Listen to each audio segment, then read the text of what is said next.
This year, Indonesia assumes the G20 presidency, with the theme, Recover Together, Recover Stronger. G20 focuses on three main pillars: global health architecture, sustainable energy transition, and digital transformation. COVID-19 pandemic has resulted in negative impacts on society's various aspects of life, and intensifies the need for the provision and enhancement of certain public infrastructure. This global crisis needs better formulation of policy under convergent actions. Task Force 8 is one of task forces in the Think 20 or T20, the G20 official engagement group that provides research-based policy recommendations to the G20 leaders. The theme of Task Force 8 is inclusive, resilient, and greener infrastructure investment and financing. Inclusivity in infrastructure is vital in reducing inequalities and disparities in sustaining economic development and social equity. Infrastructure projects should be associated with improvement in social, economic, and demographic inclusivity. Green infrastructure will provide multiple benefits, including economic, social, and environmental benefits. Task Force 8 is led by our lead co-chairs and co-chairs. To provide alternative policies, TF8 provides 8 priority areas: establishing equitable risk allocation in infrastructure, improving governance in major infrastructure projects, enhancing safeguard policy for infrastructure development, developing national strategy and the role of sovereign wealth fund and international investment, promoting innovation and digital transformation in the infrastructure technology, managing and financing local and social infrastructure development, regulatory reform and future direction of the PPP scheme in infrastructure projects, meeting infrastructure challenges of new capital city, urbanization and urban regeneration. Task Force 8 is hosted by Economics and Business Research and Development Agency, Faculty of Economics and Business, Universitas Gadjah, Mada. Recover together. Recover stronger.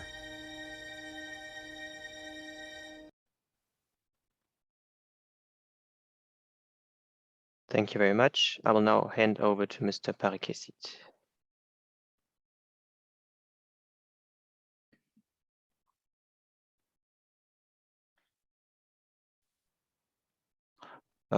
Very good morning to good afternoon, good evening to everybody, all the participants of the Global Solution Summit, both online and offline. My name is Danang Parikesit. I'm the lead co-chair of the TF Task Force 8 of the T20 G20 Indonesia Presidency. I'm a university professor and currently assigned by the Indonesian government to lead the Indonesia Tolerant Authority. Yesterday evening, during the meeting here in Berlin, Professor Sachs gave very interesting and thought-provoking arguments on why we are losing opportunities in providing billions of dollars of basic infrastructure required by developing and emerging economies because of the current situation in Ukraine. Because what happened between Russia and Ukraine, developing countries are now facing risks for increasing poverty due to the lack of access to infrastructure, including transportation infrastructure. Commitment to support and provide resources for infrastructure provisions in developing countries have never received a bigger threat in at least 10 years today. Indonesia, as the host of G20 and T20, has set an example on how transportation infrastructure development can be utilized to showcase, to stimulate growth, and to encourage participations of private sector to finance and take risks in provision of infrastructure. First toll projects in Indonesia was in 1978. And 16 years ago, I helped the Indonesian government to set up and to establish the Indonesian Toll Authority as the government contracting agency responsible for providing concessions to private sectors. Today, as the head of the Indonesian Toll Authority, I manage concessions for 2,500 kilometers of toll roads.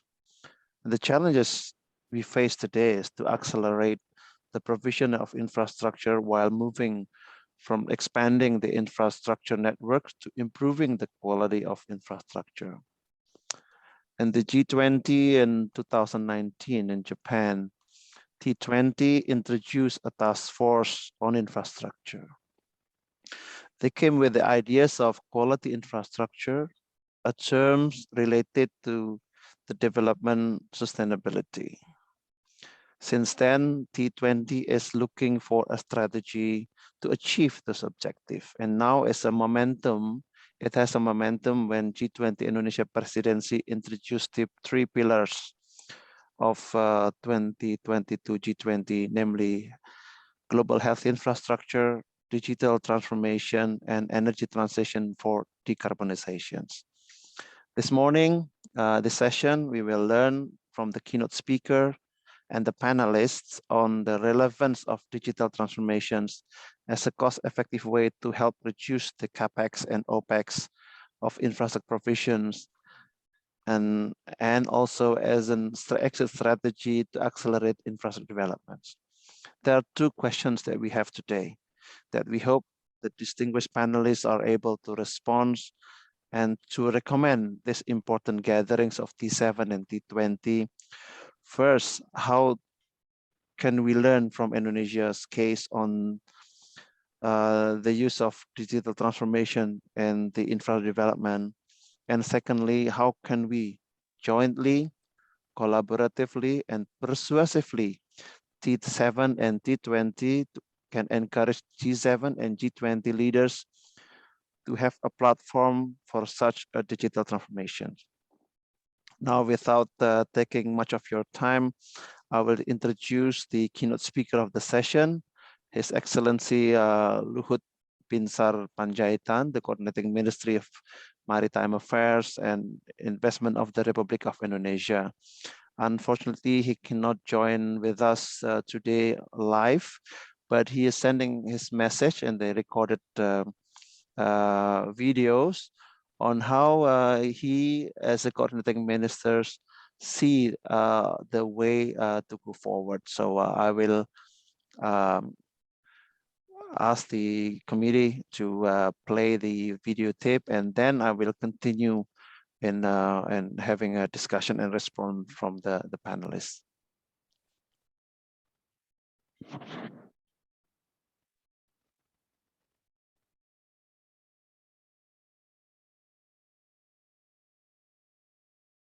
Morning to you in Berlin, and good afternoon to my dear colleagues in Indonesia. It's an honor to connect to all of you in this working session of Global Solution Summit arranged by Task Force 8 of T20 for the presidency of G20 2022. Indonesia will focus on 3 priority issues: global health architecture, digital transformation, and sustainable energy transition. For today's session, one will share the view on digital transformation in transportation infrastructure development of emerging countries. Indonesia is an archipelagic country extending about 5,120 kilometers from east to west and 1,760 kilometers from north to south, with more than 17,000 islands. 75% of Indonesian territory is covered by sea, located between 2 large oceans, Indian and Pacific, and between 2 major continents, Asia and Australia. With the kind of configuration, Indonesia needs a very specific transportation infrastructure. Recording in progress. Development of basic infrastructure, especially the right transportation infrastructures, is the key to be able to facilitate the traffic of people, commodities and industrial products, so that in the end, they will be able to become the driving force of national economy. Infrastructure development, especially transportation infrastructure, has become Indonesian main development priority over the past few years. Currently, Indonesian main transportation infrastructure relies on 636 ports, 339 airports, 548,000 kilometer roads, and more than 6.32 million kilometers railway, which are operated to connect one point to another in the territory of Indonesia in the periods of 2016 until now. Indonesia continues to carry out infrastructure transportation development. There are the addition of 14 ports and 19 toll roads and 6 railway lines. Such a wide scope and so many modes of transportation infrastructure introduce big complexity and will be a challenge to manage well. We believe digital development and digital transformation in a massive scale will be required to manage all the complexity in the transportation system. To accommodate the transportation of goods and commodities between regions, Indonesia implements a national logistic ecosystem, NELE, that relies on digital technology. NLE is a logistic ecosystem that harmonizing the traffic flow of goods, international documents from the arrival of the means of transportation until the goods arrive at the warehouse.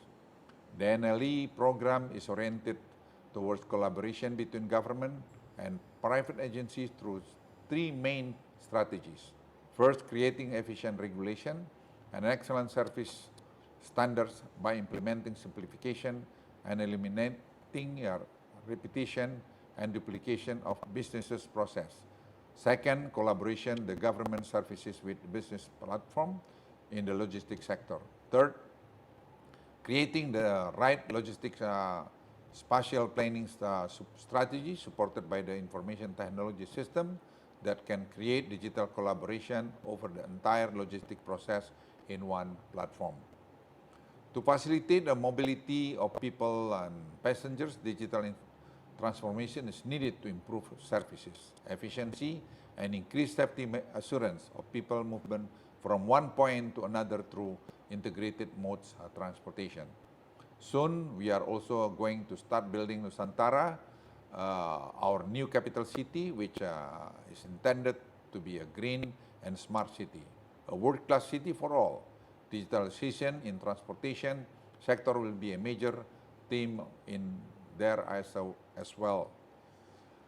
Of course, Indonesia has been working on its digital transformation across many sectors. Most prominently is in this pandemic, the government has introduced a digital platform called Peduli Lindungi, Care and Protect, to help with the testing, tracing, and vaccination of the Indonesian people. We believe digital transformation in the transportation infrastructure sectors is a complex place like Indonesia can be less than beneficial to the world. We welcome international cooperation to learn together and to share our lesson and learn to the world. Thank you very much.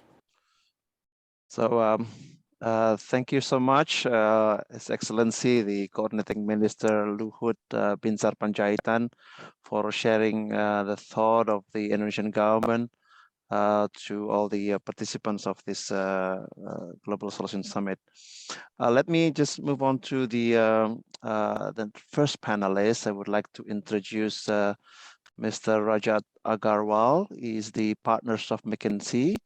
And I have a very specific request for him to talk about the Global Infrastructure Initiative of McKinsey and how it relates to what the challenges that we have today and also what we have with the G20 and G7. So Rajat, you have your time.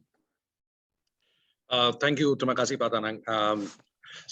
Good morning or good afternoon, ladies and gentlemen, depending on where you are today. So just a quick introduction. My name is Rajat Agarwal. I'm a partner with McKinsey & Company based in Indonesia. I have the privilege of leading McKinsey's infrastructure practice across Southeast Asia, and at the same time, very deeply passionate about digitizing infrastructure. So thank you, Pak Danang, and also my fellow panelists for having me on this session. It's my privilege today to share with you amongst this group some perspectives on digitization and also the role that GII and McKinsey plays in convening some of the biggest global leaders in infrastructure to enable a sustainable and widespread transformation of infrastructure. First, let me start by saying a thank you to Pak Luhut for his inspirational remarks I've had the opportunity to witness firsthand the amazing progress Indonesia is making in transforming its infrastructure, transportation and logistics sectors in the country. In particular, for an archipelago country like Indonesia, integrating the physical and digital infrastructure, right? Ports, rail, and road infrastructure has a real potential to unlock the next wave of GDP growth in the country and ensure an equitable economic development across the archipelago. Infrastructure technology, or infra tech in short, as we may call it for this session, is becoming a top priority for operators and investors globally. Infratech, again, as we know it today, will significantly disrupt all infrastructure asset classes. As McKinsey, we've actually identified 70 plus technologies that will have a significant impact on infrastructure as we know it today. Importantly, and critically for this G20 session, 50% of these technologies are expected to be viable, implementable, and with a high degree of impact potential within the next 5 years. What this means for asset operators and owners is not adopting infrastructure digitization will have a real world implication. Some of our analysis suggests this could lead to almost 20 to 30% lower top line growth, 15 to 20% in lower profitability, and substantial impact on valuations in the secondary market. For investors, Infratech offers a substantial multi-trillion-dollar opportunity for investment across the board, both in the developing and the developed markets. Most importantly for society, especially in emerging markets, Infratech will be a key enabler to enable equitable, sustainable, and cost-effective infrastructure development. Now, as McKinsey, we've been reviewing some of the trends, and I like to highlight 6 of them today that we think are very critical and driven by today's technology that are creating a new paradigm for operating and investing in infrastructure assets. First, assets will be operated and monetized real time through data analytics and connectivity. So for example, there's an expected 18% annual CAGR increase in global smart highway systems expected between 2020 and 2025 alone. Second, the automation of systems is accelerating and expanding. Machinery, robotics, and applications of AI systems are now replacing or augmenting human intervention. We expect 15% of all new vehicles in 2030 to be autonomous vehicles, right? Which will require a very different digital infrastructure to make viable. Third, users are shifting to new mobility options. So for example, exponential shift to a ride-sharing economy. Preferences are shifting towards micro-mobility option in urban areas, such as bike sharing, scooters, potentially disruptive trends for intercity travel, example, hyperloops. We've seen almost a 74% increase in ride sharing just between 2029 and 2022. Right? So that is the level and quantum of disruption that we are seeing from mobility. Fourthly, environmental changes will require assets to be flexible, resilient, and sustainable. Assets will need to include flexible and modular designs to shift functions based on market needs, designed to include sustainable and resilient tech features against climate impact. Sensing and monitoring technology to be incorporated in assets for environmental monitoring will see a 5 to 10% CAGR over the next 5 to 7 years. Fifth, energy continues to transition to sustainable and decentralized systems. For example, 3 to 4x increase in energy storage capacity between 2039 and 2024. This itself will require building or incorporating new technology and new systems to make the current infrastructure work. And lastly, but equally importantly, is the issue about cybersecurity. This is becoming one of the biggest risks and threats to asset operations globally. Especially in developing markets, this becomes a bigger issue where cybersecurity systems have not evolved as much. So just to give an example, in 2016 alone, cybersecurity or cybercrime cost $575 billion to the global economy. You move to the conclusion. Yes, ma'am. Yeah, could you move to the conclusion of your statements, Rajat? Yes, happy to. So, so I'll take one more minute. So, given these highlights, we see a substantial opportunity for the global infrastructure sector to transform. Given the opportunities ahead, right? We do see 5 key unlocks that will be critical to capture this opportunity. Mindset and ambition. All key stakeholders will need to work towards a common vision and aspiration for comprehensive adoption of infrastructure digitization. And government agencies and regulators will have a key role to play in making this happen. Second, a value focus.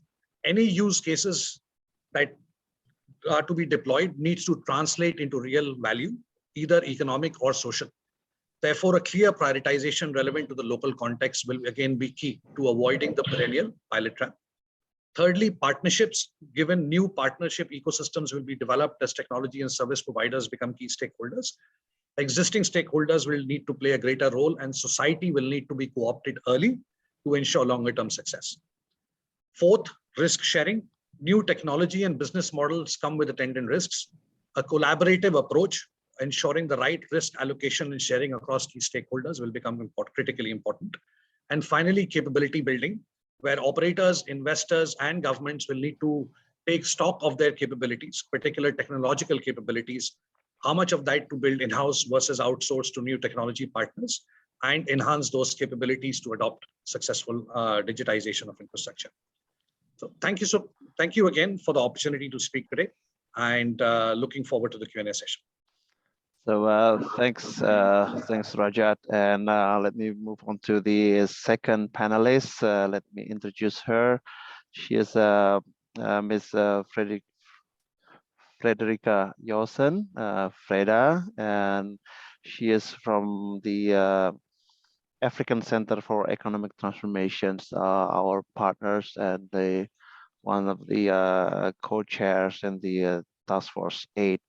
Freda, can you respond to the challenge that has been put forward by His Excellency Minister, and how you relate that situation back in African countries, and how the process of technology assimilations can be built into the African countries and the society that you are involved in? One of the particular issue that we have is that I think the demand for investment is escalating in Africa, and I understand that people are talking about digital transformation as an exit strategy to do that.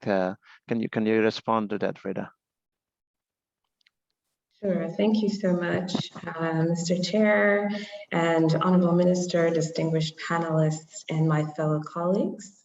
It's a pleasure to join you today to shed a little bit of light around how what Africa's perspective is in technology assimilation, but also, how it could potentially apply to Indonesia as well.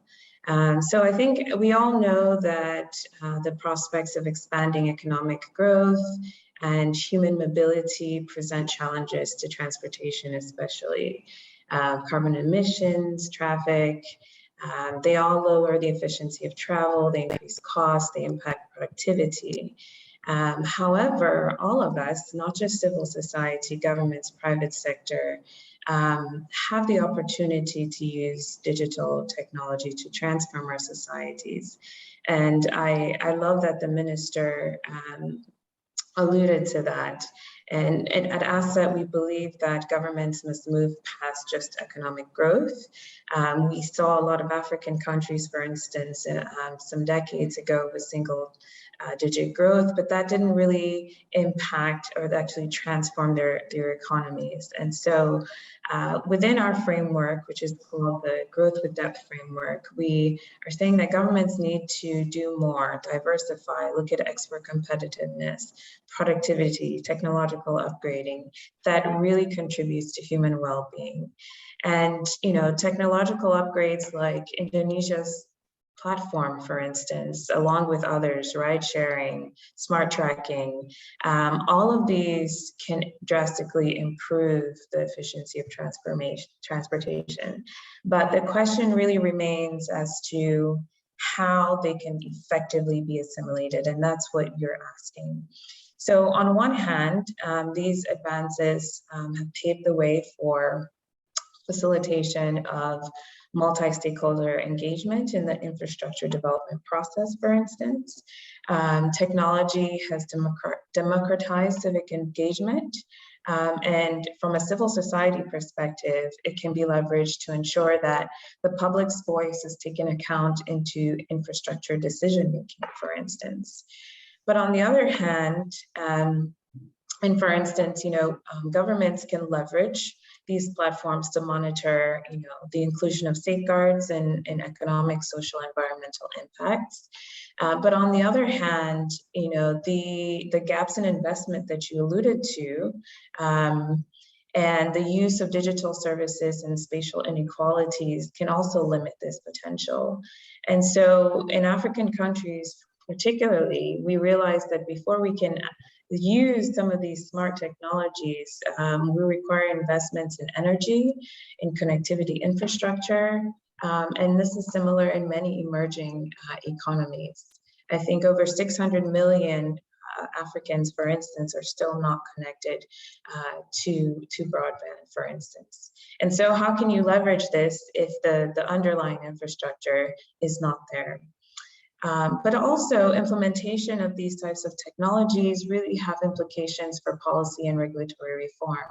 So are emerging governments going to be able to keep up with the pace of technology?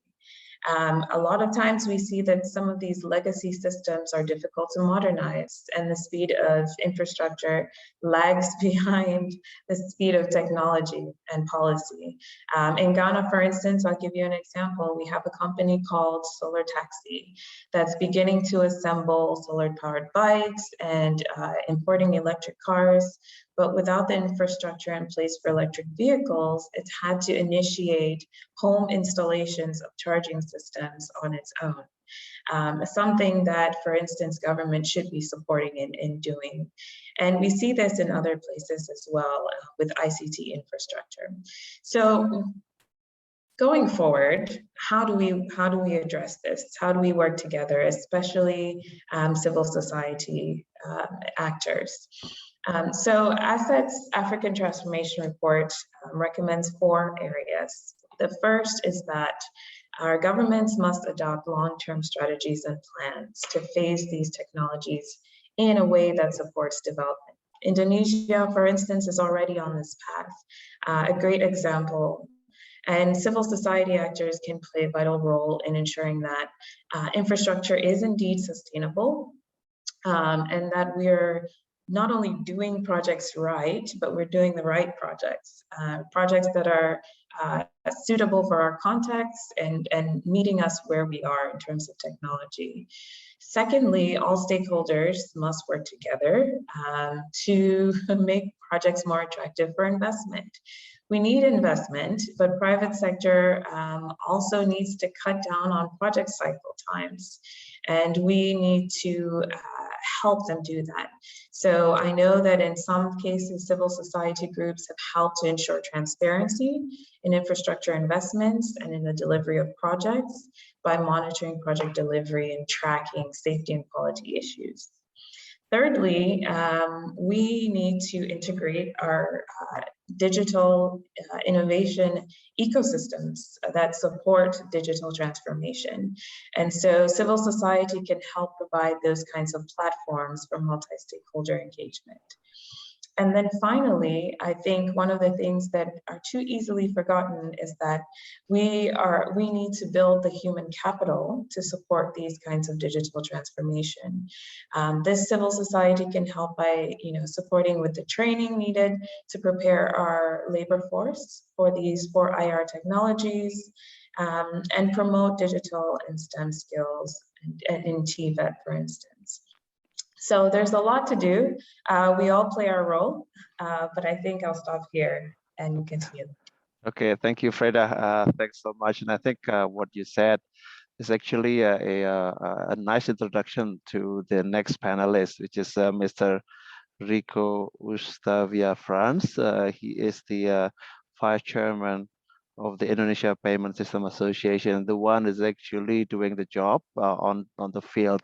So I would like to now ask Mr. Rico on the experience that you have with either with the banks, with Bank Mandiri, with the Link Aja, or with the Association of Payment System to allow that transition to happen. I know that you have also done a lot of work with the ASPI, and why don't you share with us the experience of ASPI in this session? So time is yours, Mr. Rico.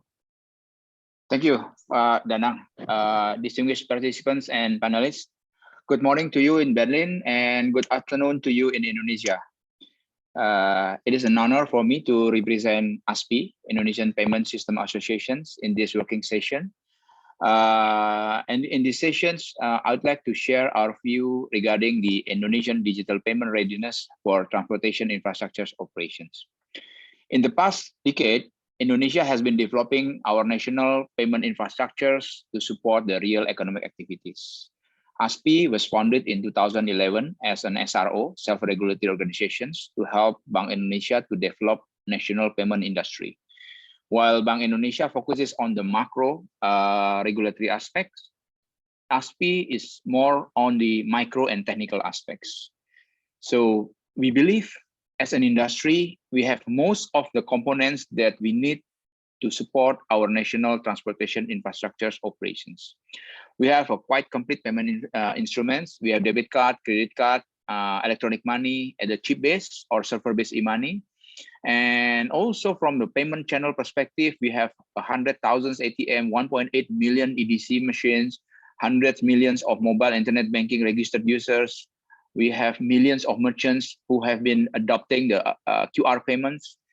And from the technology and innovation angle, we have also managed to develop our payment infrastructure, starting from the national payment gateway, the chip-based debit card, QR payment standard, open payment API, and we recently actually launched the real-time retail payment infrastructure called TI-Fast. A few capabilities are still yet to be developed to support the transportation infrastructures. That includes, among other, the contactless debit card. This is something that we are working on. Customer presentment modes, QR payments, where people can flash their QR and go through what we call the gates. And we also in discussions regarding the multi-lane free flow, toll roads, and ERP. I would say that our biggest challenge is not in the technology or the readiness of the banks and the fintechs, but it's more based on the lessons that we see in the industry. There are several key lessons. The first lesson is regarding the payment infrastructure is sometimes we forget that payment infrastructure is supposed to be national infrastructures. However, unlike the toll roads, the bridges, railroads, seaports, airports, and other physical infrastructures, usually we cannot really see and touch the payment infrastructure. And hence, we sometimes forget there's a cost to it. There is resources need to develop the infrastructures. And sometimes we also forget that the government, including regulators, need to support the national payment infrastructure as they support the like those physical infrastructures, without government support or subsidy, payment industry players, as a commercial players, will be less incentivized to develop payment infrastructure for remote areas or lower profitability segment. In this case, public and private partnership is something that could be very pragmatic and beneficial approach. On these notes, regulators often think that the lower the price for the end user is the better. We, as industry players, would argue that allowing higher but still affordable end user payment prices will be more beneficial to expand national payment infrastructure rather than forcing a very low prices, but results in a fewer payment providers who are willing to invest. So we need to strike the nice balance here. The second lesson is the importance of the inter-industry regulatory coordinations. While central bank's jurisdictions is focused on the payment players, some issues such as the business models, the commercial fee structures require cross-industry coordinations. The regulators on both sides, the financial as well as on the real sectors, in this case, for example, the transportation regulations must be able to function as good and objective facilitators for both payment providers as well as the transportation sector players. Reciprocity of benefits between the industry players must also be guarded to ensure level playing fields. Otherwise, the business model will not be sustainable for long term. The third lesson is drawing a proper line between payment domain and operations domain. Sometimes payment regulator tries to govern too much. That results in over-regulated areas. It is a bit technical, but let me give you an example. In a toll road, for example, we are discussing multi-lane free flow. Regulators is trying to push the payment concept into the system, which in our view, it is not actually a payment system, but it's a billing system. So just like telco companies that own and operate their airtime or data billing system, toll road operators must also own and operate their own billing system. It is not payment system, and hence it's not supposed to be governed as such. Otherwise, it will be inefficient, and more importantly, we will be transferring the toll operation risk to the payment providers that may not be equipped to manage it properly. So there are three lessons. Those are three lessons that I'll share with you. And in summary, we believe that digital payment readiness is crucial to support transportation infrastructure operation efficiently. And beyond the payment industry players' contribution and responsibility, we will need regulators and governments to support the development of national payment infrastructure as they do with the physical infrastructures, and understanding from the transportation industry players that a healthy and sustainable business model is required to get a continuous support from the payment industry players. We welcome any views and lessons sharing by the panelists and also the international community so we can learn and advance together. Thank you. Thank you, Mr. Rico. I think it's very valuable insight from the industry. I think I would like to relate that statements of yours with the fact that His Excellency Coordinating Minister is also calling for a collaborative efforts globally, regionally, as well as from different organizations. And let me now turn into Professor Sachin Chaturvedi. He is the one of the co-chairs of the Task Force 8, and at this moment he is a Director General of Research and Information System for Developing Countries, RIS from India.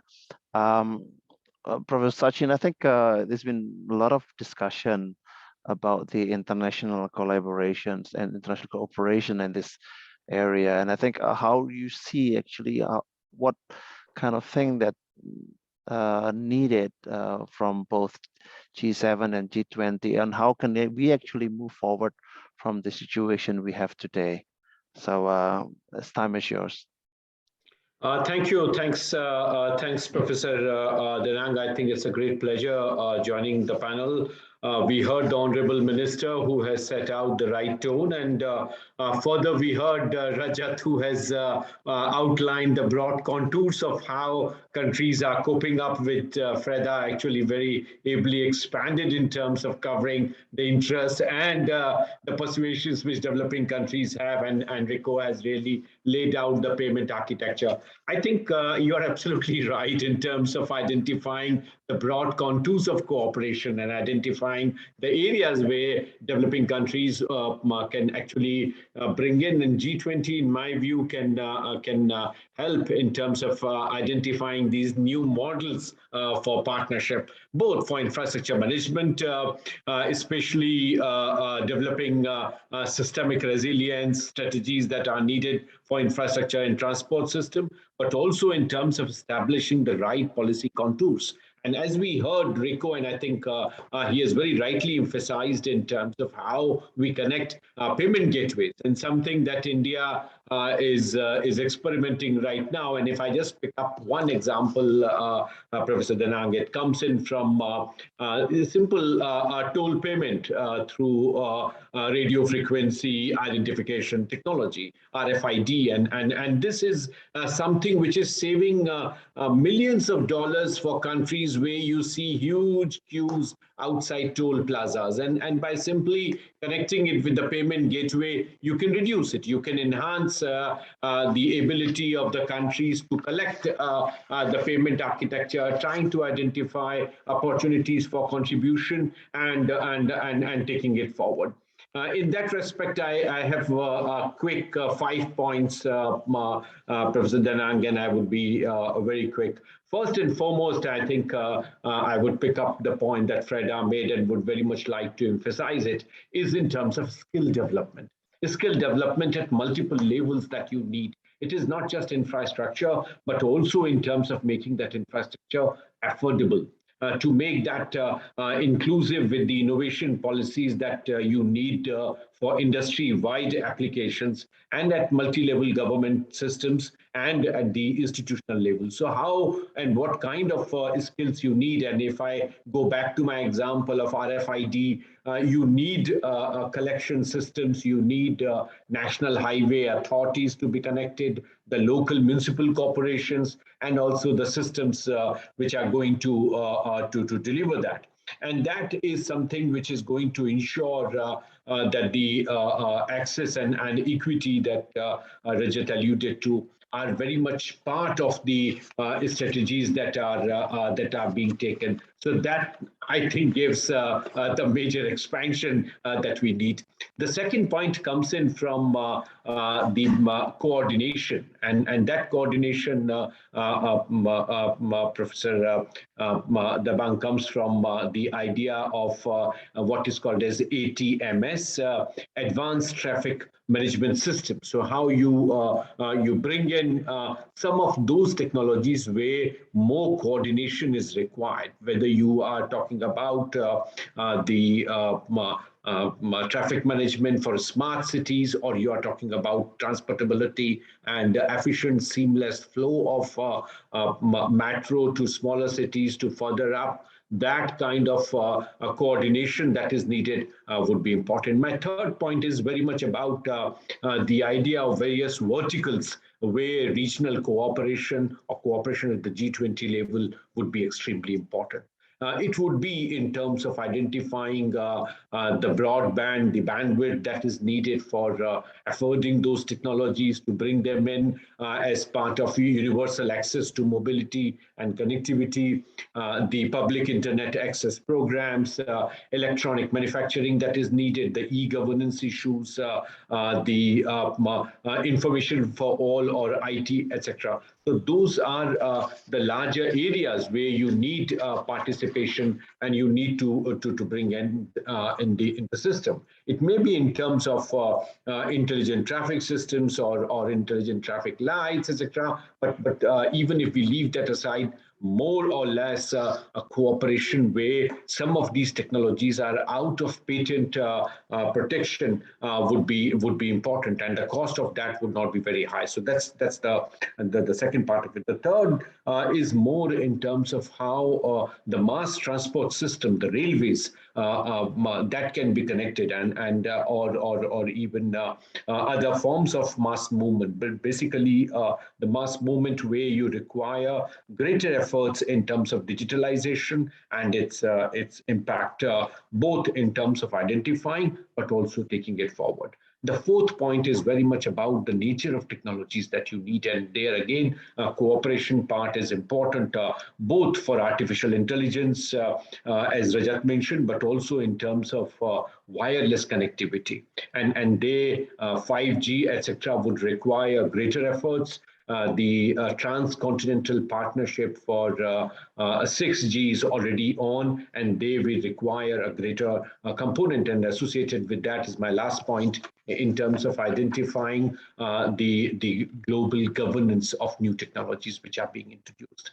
the trouble that we are seeing with 5G and 6G, the collective efforts that are needed in terms of digitalizing our transportability, I think are some of the areas which are equally important for sub-regional, regional, and global cooperation, particularly the G20-led sort of governance mechanisms for making these technologies and their access far more inclusive. Thanks, Professor Danang. So thanks, Professor Sachin, and I think this will end basically the panel sessions of all the experts and panelists. We have still have 5 minutes to go, but now I would like to give the time to Mr. Rahmat Khaimuddin. He is the acting Deputy Minister for Infrastructure and Transportation of the Republic of Indonesia. Mr. Rahmat, after listening to the panelists and also that respond to His Excellency, as well as their own thought about how we should move forward, do you think the G20 Indonesia presidency would be able to carry all those messages to the G20 leaders? Yeah, that will be the task of the G20 president to explain this. I think it's been very, very interesting to hear all the panelists across the world.